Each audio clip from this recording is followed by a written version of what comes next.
Hello, how are we doing? My name is Ryan Duncan, and this is my project on Guantanamo Bay and how the U.S. created a prison outside of the U.S. constitutional law.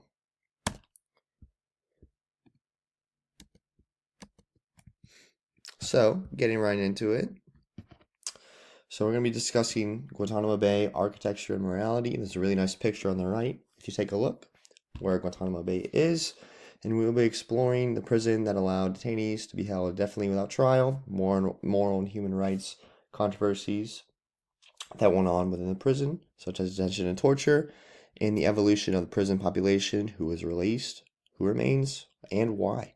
And I did this project because I'm interested in the legal loopholes the U.S. government, Bush administration went through to make the base the legal equivalent of outer space. So let's get right into it. So background, Guantanamo Bay was built in 2002. It was a detention camp used to house Muslim militants, suspected terrorists after 9/11, captured Afghanistan, Iraq, and elsewhere. And obviously, as I said before, is in the southeastern end of Cuba. And the facility became the focus of worldwide controversy over alleged violations of legal rights, human rights of detainees under the Geneva Conventions. So, accusations of torture, abusive treatment, so on and so forth. We just get right into it. So, legal loopholes that the U.S. government and Bush administration went through at Guantanamo Bay. So they used the authorization for use of military force. This act empowered the president to use all necessary and appropriate force against those he determines planned, authorized, committed, or aided the terrorist attacks.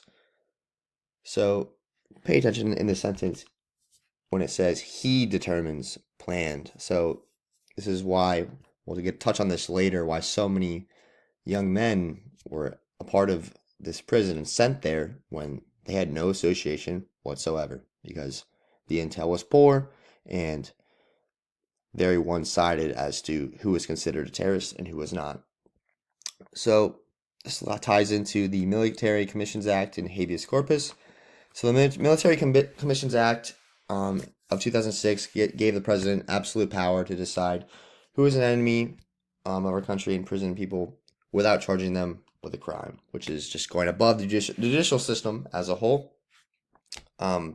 Removes due process, removes a fair trial, removes habeas corpus, and habeas corpus is the human right in America to have a fair trial and decide if they're rightfully in prison. So let's move on. So ethics and treatment of prisoners. So President Bush and his high-ranking authorities, such as Dick Cheney, led a secret interrogation program at Guantanamo Bay, battle lab interrogations. They basically use this secret program to discover, unfortunately, the best psychological and physical torture methods to use on the suspected terrorists. These included severe sleep deprivation, psychosis-inducing drugs, other horrible things, including waterboarding, whaling, and assault. And according to AP News, a military medical panel has concluded that one of the 5 defendants held at Guantanamo Bay has been determined delusional and psychotic because of the torture he went through there. AP News also notes that more than 700 men brought to the prison over the years were detained without cause and had no role in the terrorist attacks, which to me is just insane. So, moving on from the ethics and treatment of prisoners, this ties directly into the national security versus human rights debate of the time. So, as you can see from the below quote from Dick Cheney, the way this was justified was, it was justified because they thought, oh, we have to protect our country. We need to get all of these terrorists and round them up to protect our country. And by doing so, we need to violate their human rights at places like Guantanamo Bay. And he says, we also have to work the dark side, if you will. We've got to spend time in the shadows in the intelligence world if we're going to be successful. That's the world these folks operate in. And it's going to be vital for us to use any means at our disposal, basically, to achieve our directive.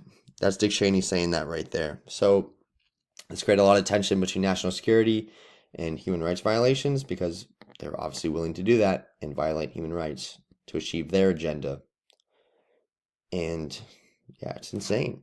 There's a great picture below right there of Dick Cheney and Bush on Time Magazine from 2006. So let's move on. Findings. Was the prison successful? In total, only 8 men held in Guantanamo have ever been convicted, and of these 4 convictions have since been reversed. And total, 9 men have died in the prison without ever being charged a crime, which is insane. Over 90% of Guantanamo detainees have been released without charge. It costs an estimated $540 million per year to keep Guantanamo open, making it the most expensive prison in the world, and it's a place of hyper-regulatory abundance. Not only dictating the legal side of the prisoners, but any visitors, guards, highly secured, very tight security. So, 780 men and boys have been imprisoned at Guantanamo since January 2002, and 86% were sold. Isn't that disturbing to the United States when military is offering large bounties for prisoners?